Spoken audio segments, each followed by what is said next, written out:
सारे हैं, चाहे वो एससी के लिए हो, चाहे एसटी के लिए हो, चाहे ओबीसी के लिए हो, चाहे मुस्लिम्स के लिए हो, चाहे माइनॉरिटीज के लिए हो, चाहे अपर कास्ट के लोगों के लिए हो, जो गरीबी रेखा से काफी नीचे हैं, ये सभी के लिए एक क्रूर सरकार बन चुकी है, जिसको हटाना आज की तारीख में जरूरी है। अगर आप लोग इस आवाज को अगर गुमनाम अंदर करना चाहते हैं तो जालिम बहुत सशक्त हो चुका है। आप लोगों ने उसको 10 वर्ष पहले ताकत दी है और हर आदमी आज की तारीख में रो रहा है। आज जिस तरह की व्यवस्थाएं लाई जा रही हैं, लिंचिंग हो रहे हैं। पहले जो यहाँ पढ़े लिखे लोग हैं, मैं उनसे पूछना चाहता हूँ, किसी ने लिंचिंग शब्द सुना था क्या? ईमानदारी से बताइए आप लोग। लेकिन कमाल की बात यह है, अब सुन नहीं रहे हैं, अब देख रहे हैं। हम लोग ऐसी अवस्था में आ चुके हैं। इसके लिए जिम्मेदार कौन है?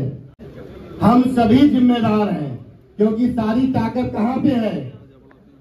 सारी ताकत इस मुल्क में लोकतंत्र जब तक है, जनतंत्र जब तक है, किसके ऊपर ताकत दी गई है? यह हमारे और आपके बीच की है। मैं करीब 400 गांवों का भ्रमण किया। लोगों की प्राथमिकता जो है वो चावल और गेहूं रह गई है। क्या इसी को जीना कहते हो? डॉक्टर भीमराव अंबेडकर कहते थे कि अगर 2 जून के रोटी के लिए जीते हो तो आज ही मर जाना बेहतर है। और बार बार एक बात कही जा रही है कि कुछ लोग अफवाह उड़ा रहे हैं। बात तो सही है।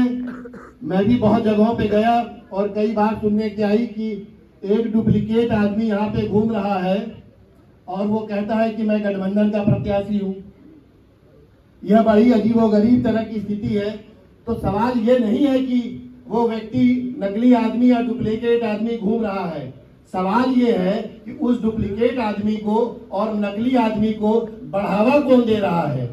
मान्यवर कांसी राम साहब एक बात कहा करते थे कि अगर आपको मनुवादी मीडिया अगर प्रोजेक्ट करे, मनुवादी मीडिया अगर आपको सपोर्ट करे, तो इसका मतलब है कि वो नेता असली है कि नकली है।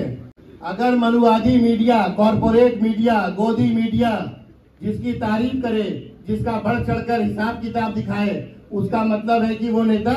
तो नकली से सावधान होने की किसको जरूरत है? और बार बार कहा गया, इसलिए मुझे एक FIR कराने के लिए प्रार्थना पत्र देना पड़ा। बहुत से लोग आए कि साहब एक मुकदमा कराओ। हमारे लोग बहुत सीधे साधे हैं, भोले भाले हैं, वो नहीं समझ पाते, आप इसका खंडन करो। हमने बोला कि ये तो मैंने नहीं सीखा है, क्योंकि स्याही का सिपाही हूँ, लेकिन मैंने 2 FIR के लिए प्रार्थना पत्र ऑलरेडी दे चुका हूँ। बहुत जल्दी इसमें कार्रवाई सुनिश्चित की जाएगी। और जिस दिन मैं नॉमिनेशन कर रहा था, उसमें मैंने DM साहब से ये बात रखी कि ये जो इलेक्शन मैनुअल है, इसमें कुछ चीजें लिखी हुई हैं, क्या इसका पालन होगा या नहीं होगा? उन्होंने बोला नहीं, पालन करने के लिए ही इलेक्शन कमीशन से ये बुक दी गई है। हम बोले पालन तो हो नहीं रहा है। इसमें यह भी लिखा है कि अगर कोई नेता किसी भी तरीके से मतदाता को भटकाए या भ्रमित करे तो उसके ऊपर आपराधिक मुकदमा बनता है।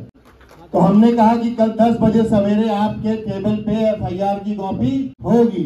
नतीजा ये हुआ है कि बहुत से, और मैं खास करके मीडिया बंधुओं से कहूंगा, क्योंकि इंडिया अलायंस का मैं प्रत्याशी हूं, और बहुत दुख की बात है कि जो चौथी पालिका हमारी रही है, पूरी दुनिया की लोकतांत्रिक व्यवस्था को बनाए रखने वाली मीडिया इस समय एकदम अपने निकृष्टतम दौर पे चल रही है, एकदम निकृष्टतम दौर पे चल रही है। और यह हमारे कुछ सोशल मीडिया के जरिए हम लोगों की आवाज आप लोगों तक पहुंच रही है। बहुत बड़ी बड़ी घटनाओं को एक लाइन की भी जगह न्यूज़पेपर में नहीं मिलती, और बहुत छोटी घटना को भी दिल्ली तक पहुंचा दी जाती है और पूरा देश उसके बारे में चर्चा परिचर्चा करता है। यह मुल्क जमहूरियत का है, लोकतंत्र का है। लोकतंत्र का मतलब हम आप और मिलके बनते हैं। लेकिन हो क्या रहा है कि 500-600 घराने के लिए सारे नियम कानून नई दिल्ली से बनाए जा रहे हैं। और एक नारा दिया गया है इस मुल्क में, 400 का पार। 400 के पार का मतलब क्या समझते हो आप लोग? जब 272 में सरकारें बन सकती हैं, तो ये 400 के पार का मतलब क्या होता है? संविधान बदलना। यह एक विचारधारा, एक कपड़ा, एक मकान, एक खाना, एक पीना, अगर इस तरह की व्यवस्था चाहते हो तो आप लोग विपरीत विचारधारा के लोगों को वोट देना, और नहीं तो इनके पूरे देश से अपना वोट देकर इनका नामो निशान मिटाइए, क्योंकि 10 सालों में इन्होंने इंसान को इंसान नहीं समझा और सारे आपके सुख और दुख को इन लोगों ने एक करके आपस में लड़वाने का और तमाम तरीके से विवाद कराने का इनका मूल मामला जो होता है आपस में विवाद, आपको डाइवर्जन देते हैं। इनका हजारों साल का इतिहास भी रहा है कि जब जब आप देखेंगे तो ये डाइवर्जन करते हैं। लड़ाई हमारी और आपकी अगर बीचों बीच है तो ये तीसरे को खड़ा करके लड़ाई लड़ाते हैं और अंतिम में षड्यंत्र के साथ जीतने का भरसक प्रयास करते हैं। मुझे आप सभी लोगों से अपील भी करना है कि अपना ही नहीं, और 19 तारीख की जो वोटिंग है, जुमे का दिन है, तो आपको क्या लगता है कि यूं ही डेट निकाल दिया गया क्या? 19 अप्रैल की जो तारीख है वो फ्राइडे का दिन है, जुमे का दिन है। क्या लगता है आप लोगों को कि ऐसे ही निकाल दिया गया क्या? तो साजिश करता कि अगर आप चोरी पकड़ लिए हैं तो क्या करेंगे आप लोग? चौकस रहिए, क्योंकि नमाज के दौरान हो सकता है कि कुछ जगहों पे डिस्टरबेंस किया जाए। लेकिन मैं एक बात आश्वस्त कर देना चाहता हूं, मैं कलम का सिपाही जरूर रहा हूं लेकिन बुज़दिल नहीं रहा हूं। नतीजा आज का नॉमिनेशन रहा। ये संकेतों को आप समझिए कि अगर डिप्टी सीएम का इस जिले में आना और हमारे प्रत्याशी जो हमारे विपक्ष में खड़े हैं वर्तमान में, उनके साथ सहयोग देना, इस बात का द्योतक है कि वो कहीं ना कहीं से इस सीट को कमजोर समझ रहे हैं। जब सारी सरकारें, सारी मीडिया, सारी पुलिस तंत्र, सारे शासन तमाम तरीके से उठापटक, गुमराह करने वाले लोगों को प्रोत्साहित करना, तमाम तरीके से जब आप लड़ने में काबिल नहीं हुए तो इस तरीके से एक व्यवस्था बनाई जा रही है जिससे कि आप और हम कमजोर पड़े और हम लोग मनोवैज्ञानिक रूप से दुर्बल बने। अब हम लोगों की नीति और नियत एक होनी चाहिए, क्योंकि यह आखिरी चुनाव भी हो सकता है। हो सकता है कि बार बार जो आप लोगों ने वोट दिए होंगे, शायद इस बार इस मुल्क का आखिरी चुनाव हो, क्योंकि नारा 400 के पार जा चुका है। ईवीएम पे तमाम चौराहों पे आंदोलन शुरू हो चुके हैं और 2 घटनाएं इस मुल्क की आप लोगों को भूलना नहीं चाहिए। अगर 400 के पार की स्थिति आएगी तो जैसे कोरोना में जूतों की टाप घूमी थी, नोटबंदी में घूमी थी, उसी तरीके की व्यवस्था लागू होगी। क्या उसी तरीके की व्यवस्था चाहते हैं आप लोग? हाथ उठा के बोलिए, क्या उसी तरीके की व्यवस्था चाहते हैं? जब नहीं चाहते हैं तो अपने वोट की चोट से अपने दुश्मन को परास्त करिए। ये संविधान विरोधी लोग हैं, भारत के मुल्क में इनका कोई योगदान नहीं रहा है। ये षड्यंत्रकारी लोग हैं, धूर्त लोग हैं जो सीधे साधे लोगों को उलझाते हैं फसादों में। हर गांव में ये शराब की हट्टियां खोलते जा रहे हैं, लेकिन इनसे कोई पूछे कि लाइब्रेरी क्यों नहीं खोलते, किताबों की पुस्तकालय क्यों नहीं खोलते? क्योंकि इनको डर कलम की स्याही से ही लगती है। इसीलिए आज तक डॉक्टर भीमराव अंबेडकर की खड़ी हुई मूर्तियां, निर्जीव मूर्तियों से इनका आज भी खिलाफत है, उंगलियों को तोड़ा जाता है। तो मैं चाहता हूं कि आप लोगों से और आप सभी लोगों से कि 19 तारीख को एक ऐसा मिसाल कायम करिए कि नगीना दिल्ली की गूंज में शामिल हो। और मैं आप लोगों को पूरी ईमानदारी से यकीन दिलाता हूं कि आप लोगों को फक्र होगा कि मात्र मैं नगीना का प्रतिनिधित्व नहीं कर रहा हूं, बल्कि आने वाले समय में इस मुल्क में मजलूमों की, वंचितों की, बहिष्कृतों की, अछूतों की, पिछड़ों की, मुसलमानों की, अल्पसंख्यकों की, सभी का प्रतिनिधित्व कर रहा हूं।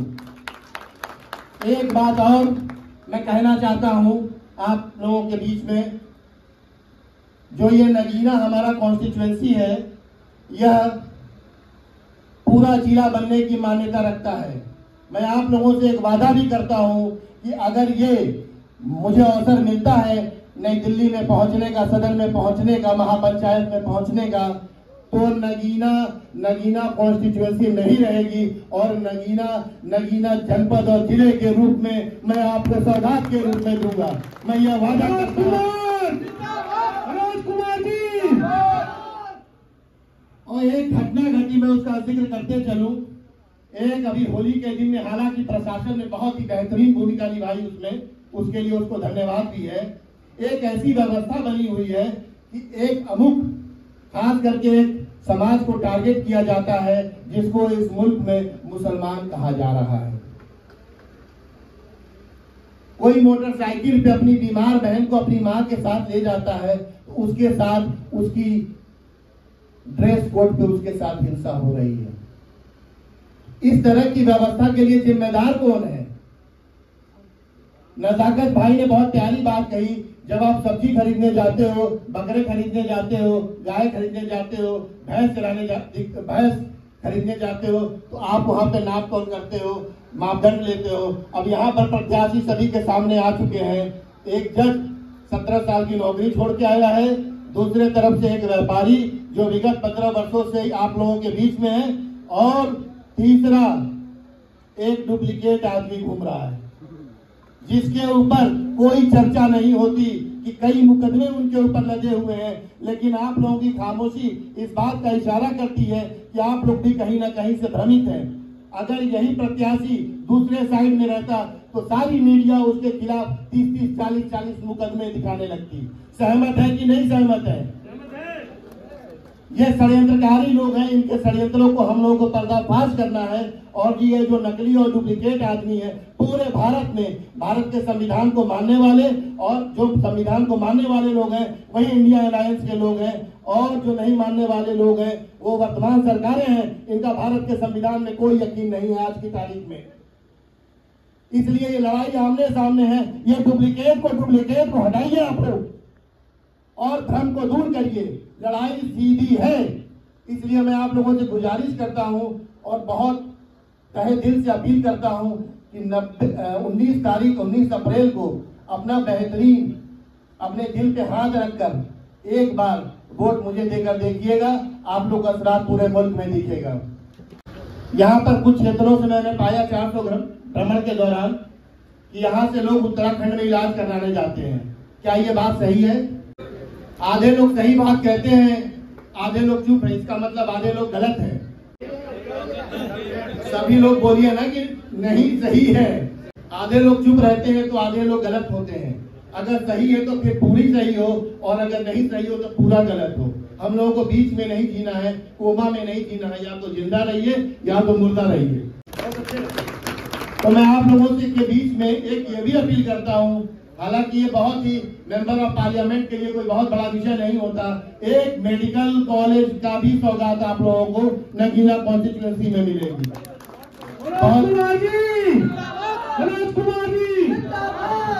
मैं पेशेवर नेता नहीं रहा हूँ, इसलिए मैं कोई बात ऐसी नहीं करके जाऊंगा कि आप लोगों से मुझे वोट लेना है और इस बाबत में झूठे वादे करके जाऊं, क्योंकि अब वादों और जुमलों का ठेकेदार इस मुल्क में कोई और हो चुका है।